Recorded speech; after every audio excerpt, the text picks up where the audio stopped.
Hello and welcome.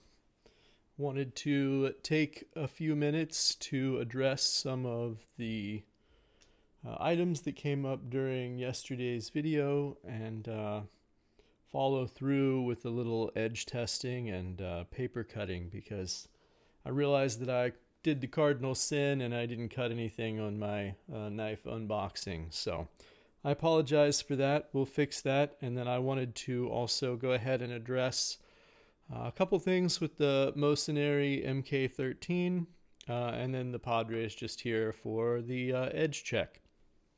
And then I do have one knife to unbox also that came in from White Mountain today, something that I'm excited to check out.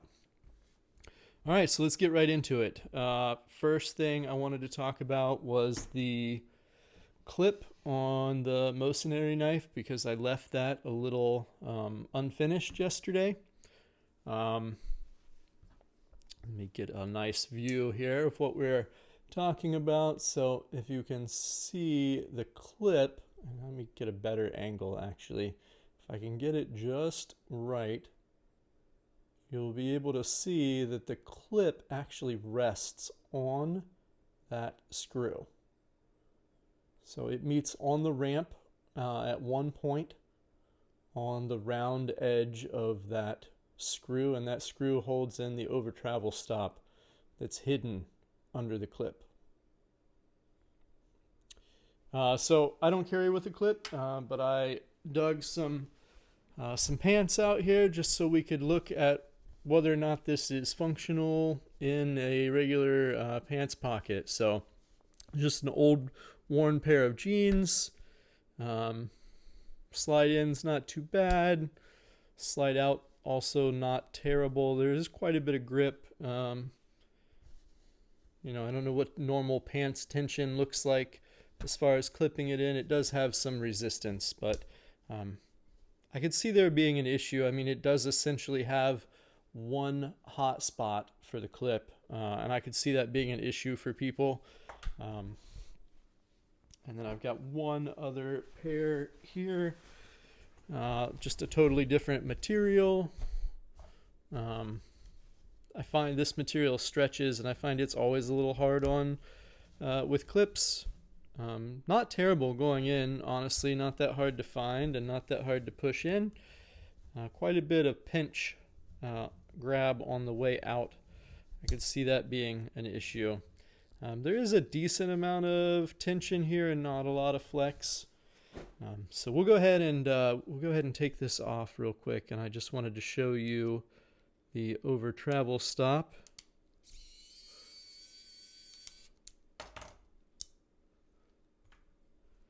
And then one other very minor gripe, just for me, because I'm going to carry this without the clip. The edge underneath the clip for this corner is not as well rounded as on the other part of the knife, on the other side of the knife. So it's just a little tiny hot spot right there at the tip. It's not too hard to avoid. And then the over travel stop is this small piece in here. And so I had this off yesterday. I had the whole knife apart, well, mostly apart, because I needed to adjust the tension for the detent, and I did that. And I just wanted to show you here this this over travel stop has the thinnest piece of metal. See if I can get it with my finger behind it. That locks that into place. I feel like I could easily accidentally bend that piece of metal just by touching it with my finger.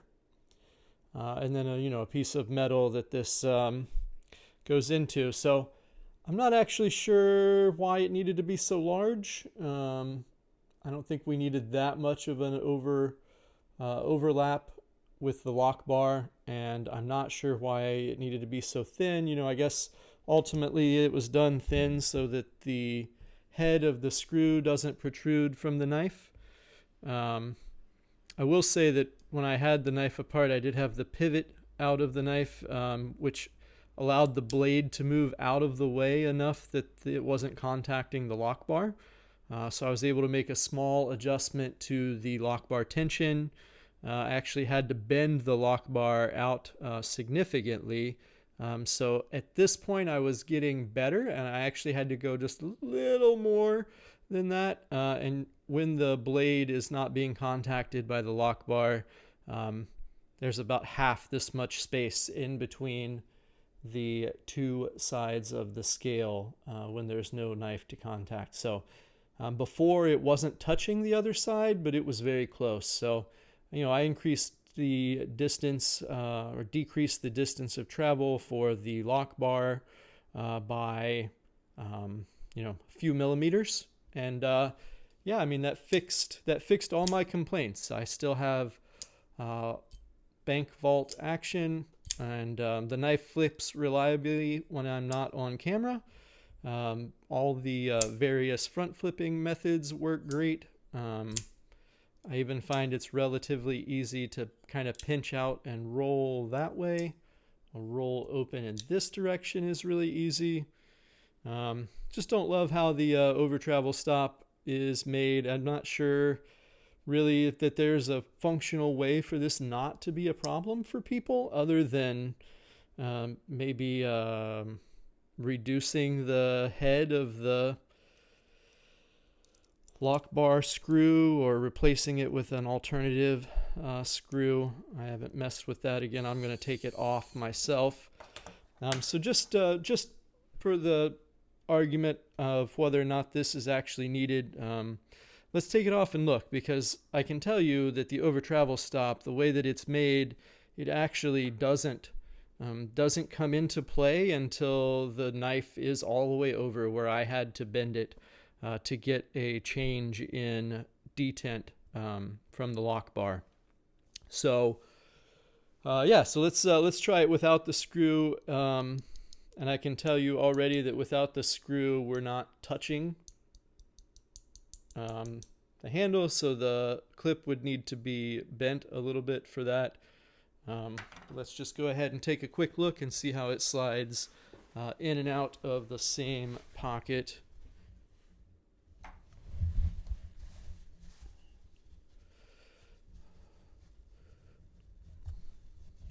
Yeah, so it's worse going in with the divot underneath and better coming out.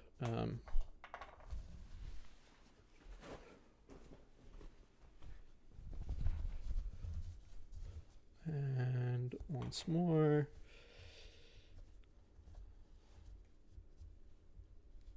Yeah, very hard to go in. It catches on the corner and it comes out great without that over travel stop in there.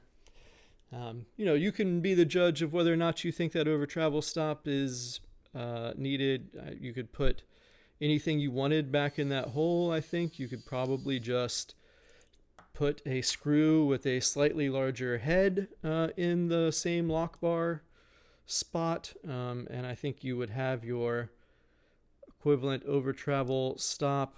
Let's see if the stock screw, let's make sure that it doesn't go all the way through.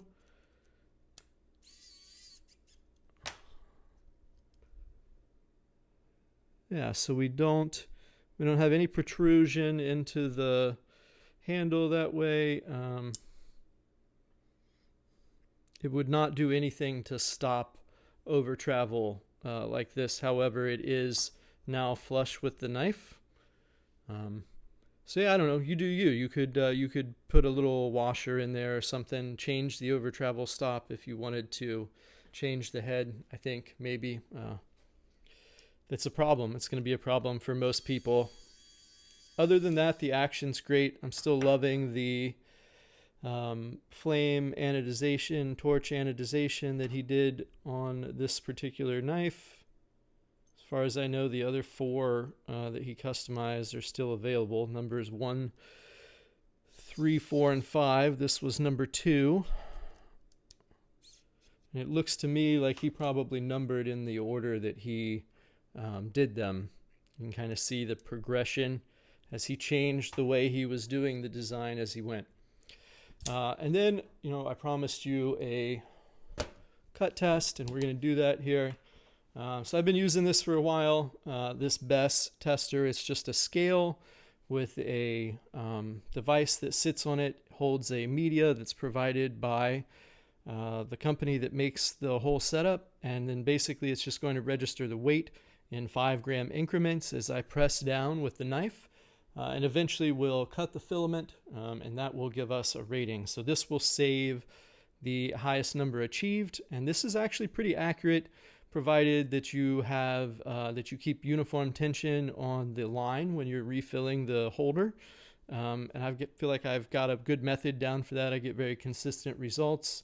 And then you need to be pressing gradually as you go down with the knife. You should start to see a fairly smooth increase in weight here. Any very sharp increases can cause the blade to go through the filament really before it should, just with the force of it, and the scale might not have time to register that extra force. So, you know, it's as good and as honest as you make it. And I haven't used this knife at all, so this will be a fresh test. It has not been stropped. We'll just put the tip in the holder here, and let's see what we get. So just for reference, I have some double-sided feather safety razors. They're super thin. The entire thickness of the blades is only 0.07 of a millimeter, and of course they are sharpened. And those test on the scale at about 50 grams of pressure to cut the filament, and it's pretty reliable. I get 45, 50, 55 pretty much every time. Anything below 250 is recognizably sharp in use. You know, it's like a pleasure to cut with anything that's below 250, I think, is probably the best way to talk about it. We're going to use this paper all the time because this is kind of what I'm used to. It provides a fairly hard test, actually. It's recycled, and it will tear really quickly if there's a problem with the edge. And so you see 165 is not super razor sharp, but it's definitely sharp enough to do the trick. And I definitely don't think I need to do anything to that right away. We'll see in time how that edge holds up, and I'll probably come back and do some more touches. But it does seem to have come pretty sharp. Like I said, I didn't do anything to remove a burr or sharpen that at all. So 165 is not a bad result. And let's go ahead and we'll do the Padre here. Get rid of our old filament. And so my personal thing when I'm resetting this filament is that I'm just making sure that it is stretched so that there's no slack in it. And that's it. Tighten it down and on it goes. So it does need to be centered on here so that you're not cheating weight. And so after you get it centered in the scale, you kind of need to press to make sure that nothing's touching the weighing platform. And so we're good. And let's go ahead and check the Padre. Same deal. Haven't cut anything with it. Have not stropped it or done anything to check the edge. You know, really, when we're doing this, we'll probably do at best 2 out of 3. Generally, especially if we get a strange result. Like I said, I found them to be very consistent. Usually, if something doesn't go right, it's noticeable to me in the feel of the test. So, you know, we were moving kind of fast at 200 for that one. So, you know, maybe I test it again. It gets a 190 or a 200. That's not bad. They're really equitable. I find at like 350, I'm annoyed with an edge usually, and it definitely needs to be touched up. But you can't sharpen all the knives all the time. So there we see a little difference there in the 210. Yeah, so it is sharp, and it is well finished at the edge. Belly is just hard. Belly's always a little hard. It's hard to stay in the cut. And like I said, I don't have a lot of knives with a lot of belly. So This isn't a condemnation of the Padre edge, certainly not the best edge that I've ever received, and I'm sure that it can be touched up. We'll maybe revisit that in a review. This wasn't meant to be a review. I just realized I shortchanged everybody yesterday on some of the basic stats, things like sharpness, and we'll go ahead and do a couple weights. Sorry for hitting the mount there. Hopefully this will be visible. That looks like a good spot. So again, this is without the clip. So there's the Kunwu, and let's do 5.06 without the clip. And then with the clip, looks like 5.19 ounces for my particular specimen. And I do check the calibration on this scale pretty regularly, so it should be dead on. And then tiny drift there. And then we've got the MK-13 coming in at 2.71. That is without the clip, because I don't know what I did with the clip.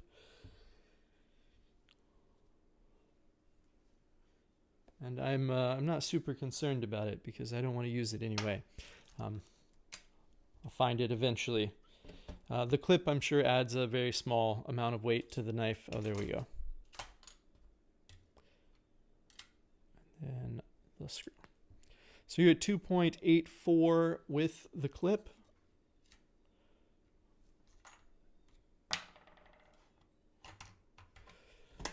And then real quick, we'll give you actual measurements.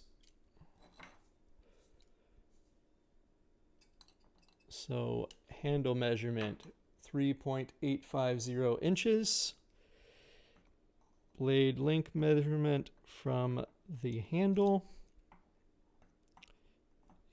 You think you've fluid with these motions, and then you try to do them in front of the camera.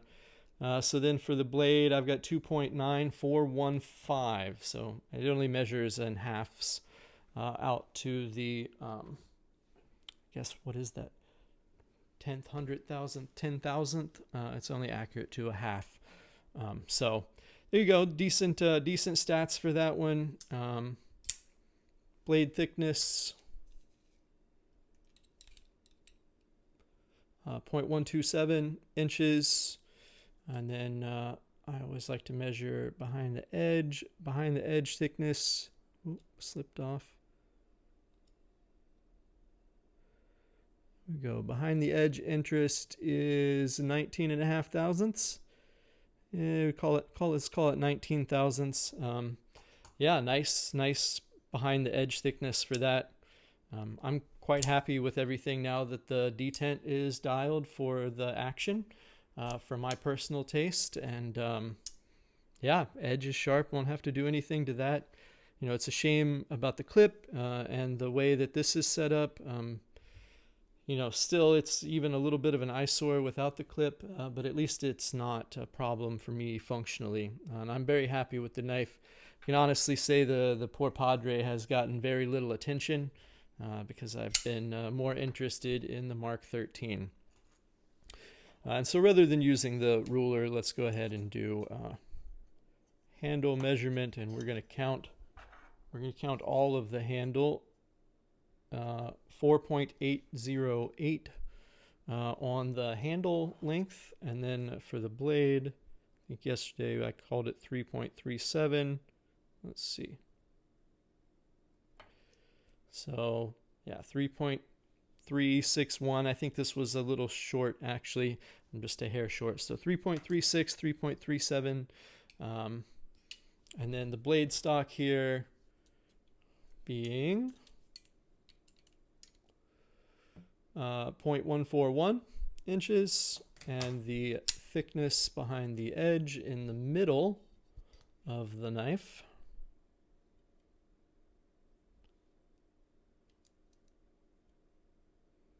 so 23 thousandths. It's not terrible. Not terrible. All right, so there's cutting numbers on those. There's weights and some quick measurements. And I hopefully I'm redeemed for my indiscretions yesterday. All right, so the unboxing. This came in from White Mountain Knives. I'm sure I will put the title, the model of the knife in the title. It's no secret. This is a Kizer Mystic.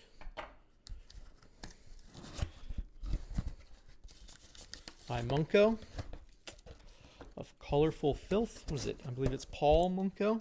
Here we go. Paul Munko Mystic. Rex 45 blade, titanium handle with a green micarta handle insert. 3.74 inch blade. We will check that. All right. I don't really do stickers. It was a pretty fun sticker. It's a fun sticker. It's always cool to have things included. The Kizer Theta, when I bought it, had its own little sew-on patch, vinyl patch. That was super cool. And then always with the nicer Kizer knives, you get an extra set of the major hardware. Usually it includes even sometimes the pivot.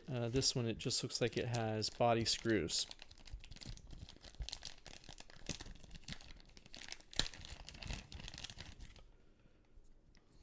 Right. Let's get rid of our distractions here.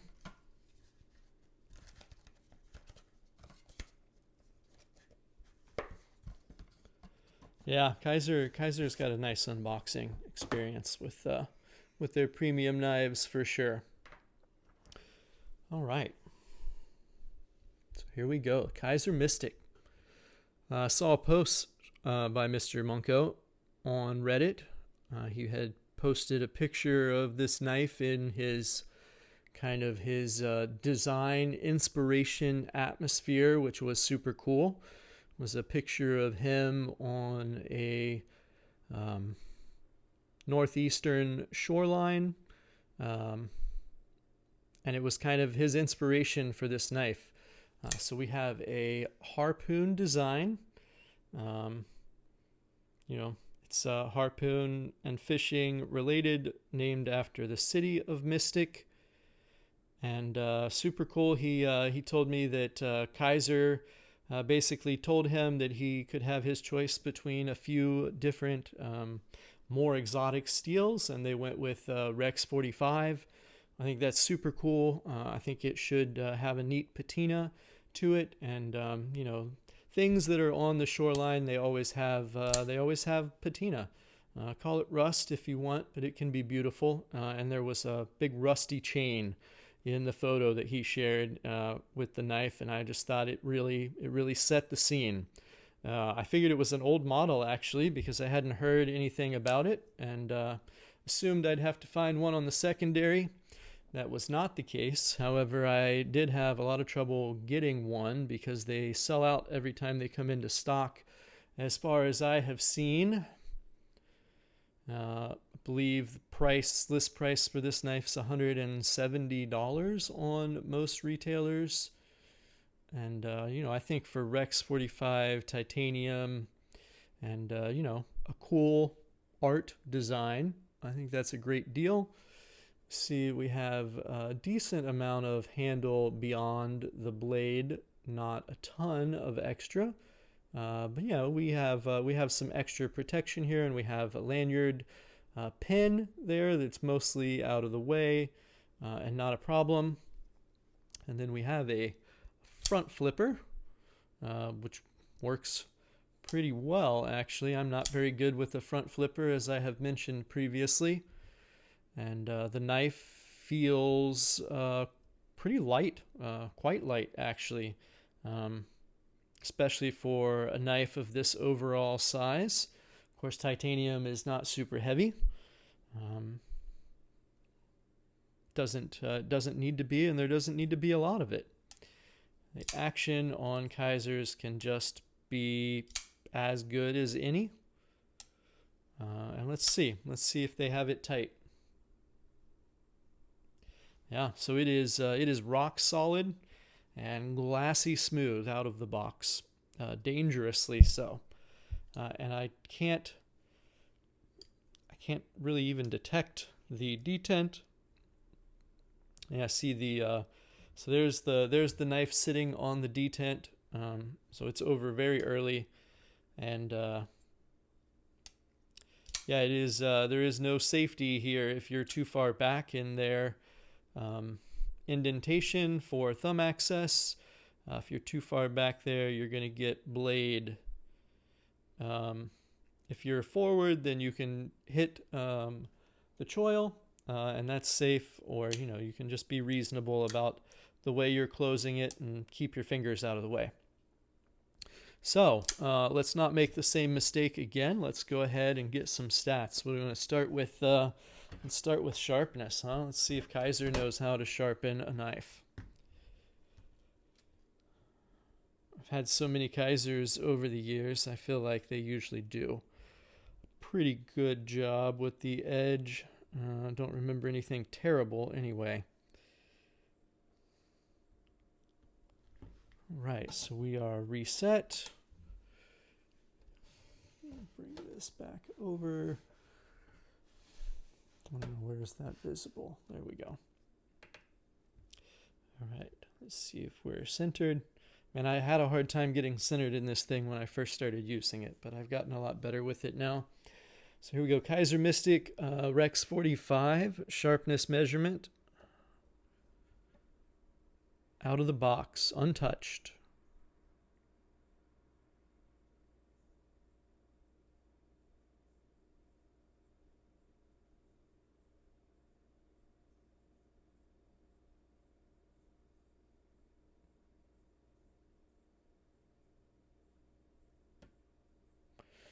All right, 215. I think that was. I think that ended up being very similar to what the Padre scored, if I remember correctly, and that felt like a good test.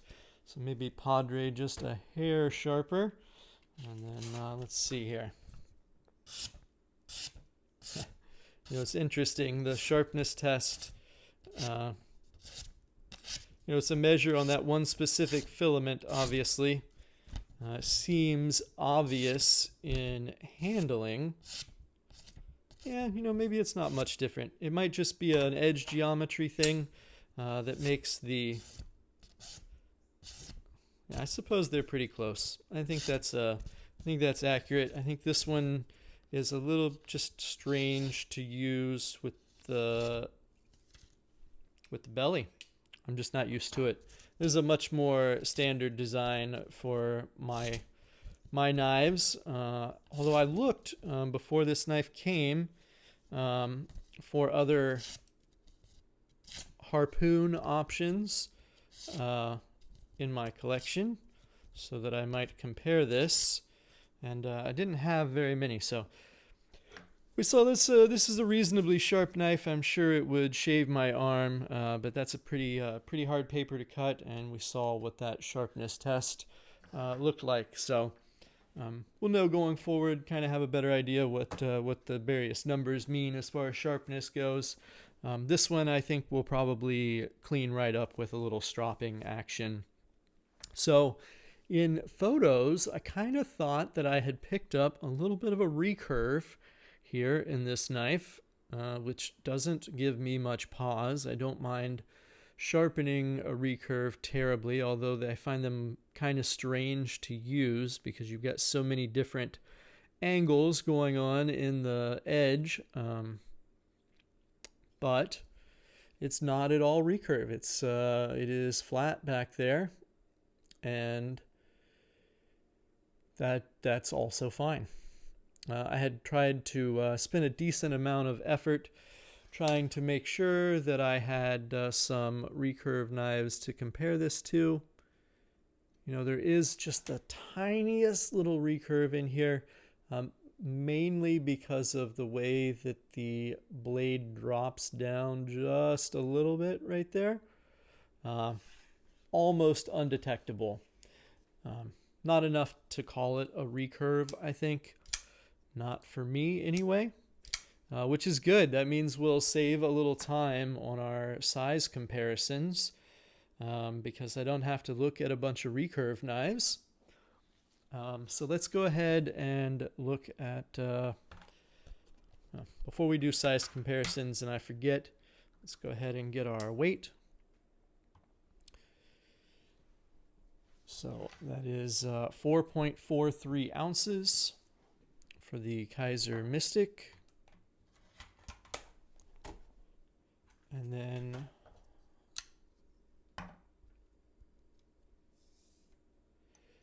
for handle length, we are at 2.225. Wait, I've bumped the 0. Let's try that again.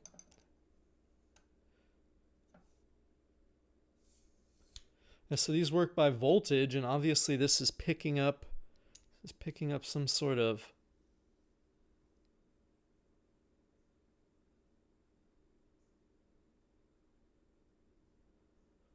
so I guess my calipers are broken beyond 4 inches. I did drop them yesterday. I've never seen that before. All right, so at least we don't need more than 4 inches for the blade. So the blade is, yeah, okay. So we're not going to be measuring anything with the calipers. I'll get those replaced. It's interesting. They've been loyal and functional for probably 10 years. Okay, so just a touch over 5 inches in the handle, and then for the blade length, let's use the other side. We're at just, 3.75. I would say just shy of 3.75 inches. It's very close. Very close, certainly. I guess our short range measurements seem to be working okay. Let's see what we have for blade stock, 0.118, and then for thickness behind the edge,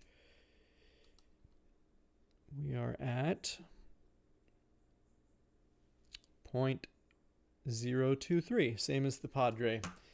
Yeah, so it's a shame. They could definitely be going thinner, especially on Rex 45.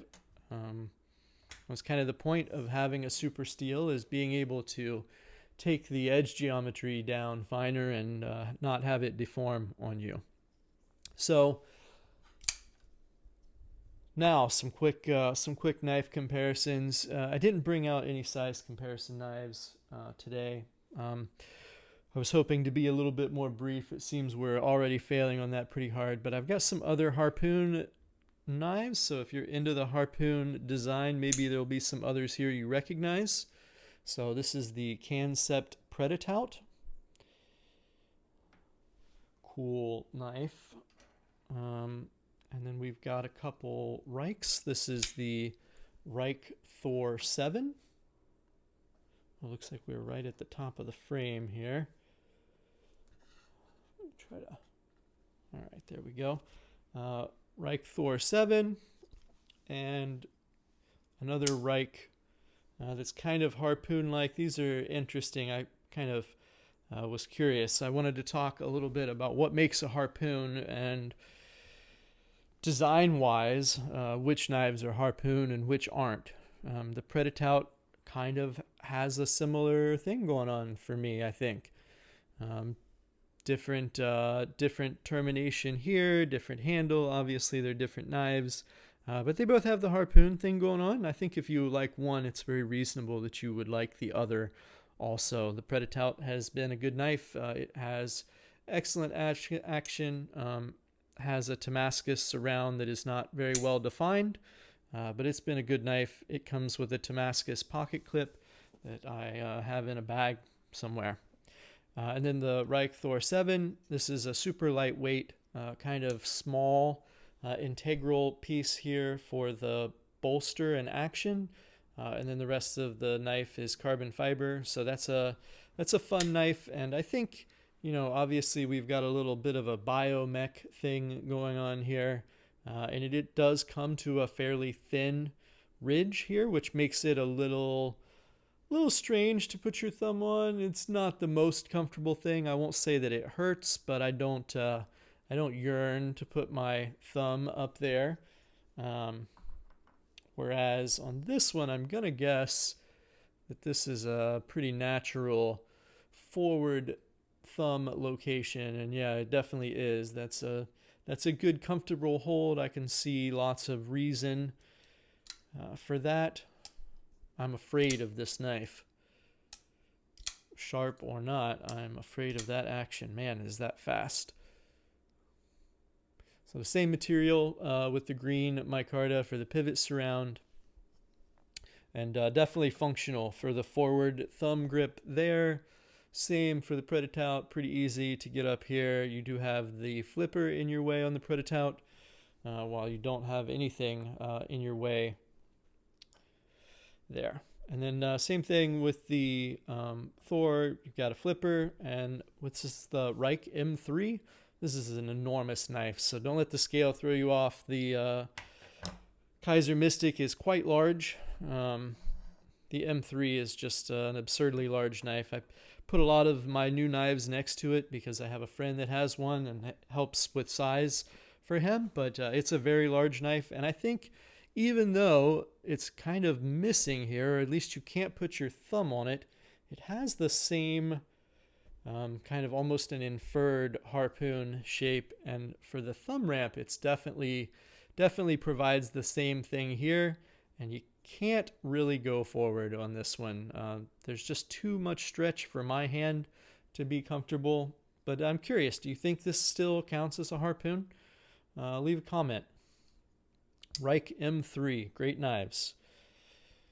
I don't know if they're available anymore. Kansept Pretatout, same thing. Not sure if those are available any longer. And I've definitely seen some stock of these still around. This is an M390, but they also make a 154 CM version.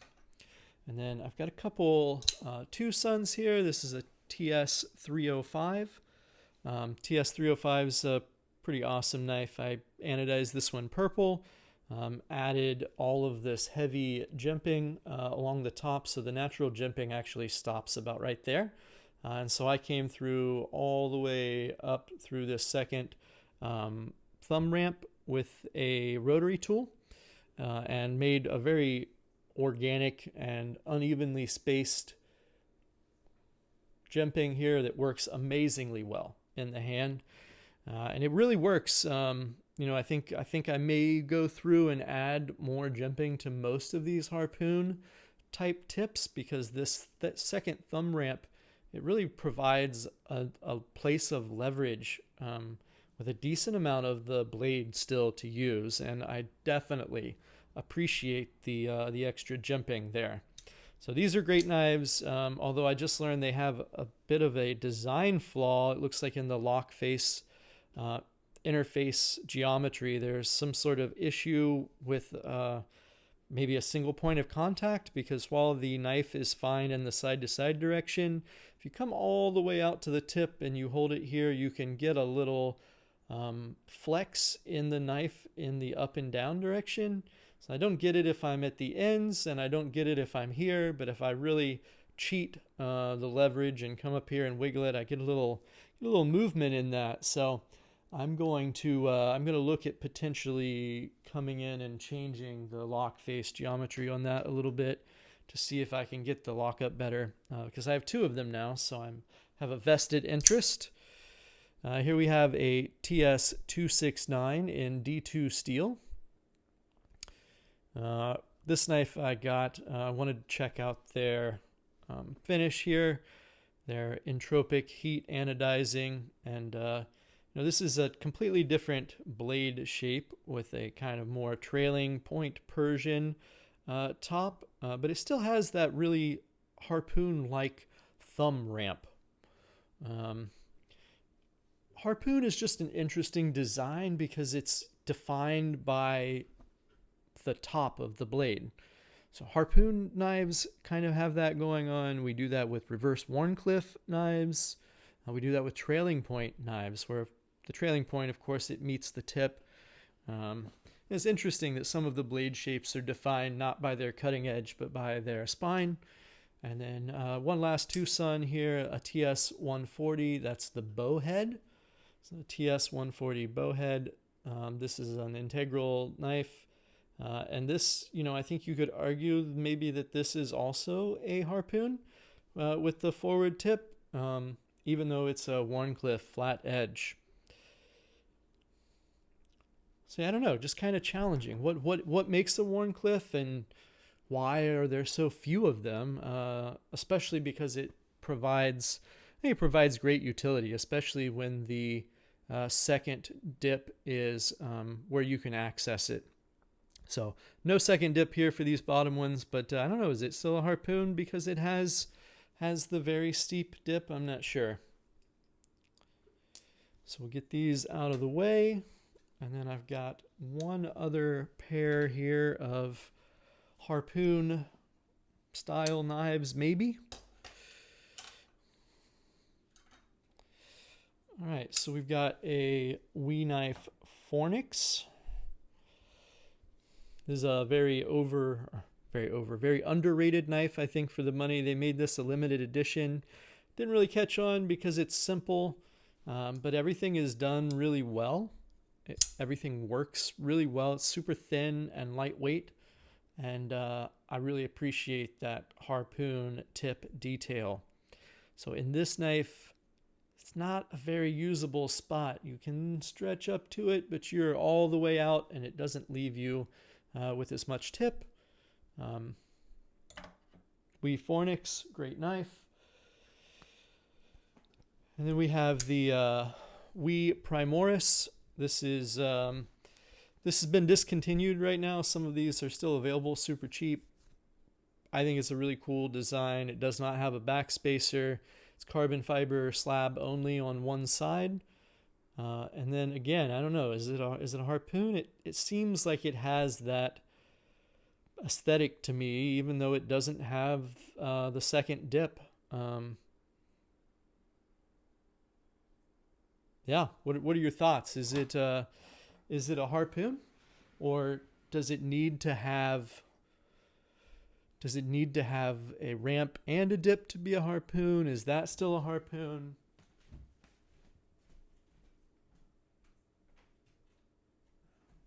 And then I'm sorry, I had to run to the next room for just a moment because I forgot the most obvious comparison knife, the Chris Reeves Umnumzon, which I think for me is the quintessential harpoon blade shape. It actually has even, you could argue, one additional cutout as compared to the Mystic. So, and these are also, you can reach these as well, both of them. And with the Umnumzon, this is cool if you guys have never handled one of these. This does come to it meets at a point. It's not super sharp, but it's great for things like scraping, so you don't have to worry about ruining the edge. And these knives also have a great hollow grind. And even though they're on washers, if you get them tuned right and use some decent grease, you can get a pretty good drop out of them. So this is like a classic heavy built knife that I think we'll see is probably pretty similar in concept, maybe, to the Kizer Mystic. I don't know. That says a big thing, right? If you're being compared to one of the great knives of all time in your design, then I think you've done very well for yourself. And I think everything looks good here. I don't always go for the faux bolster look on folders.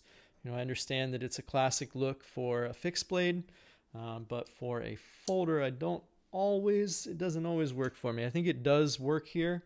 I think the knife looks good.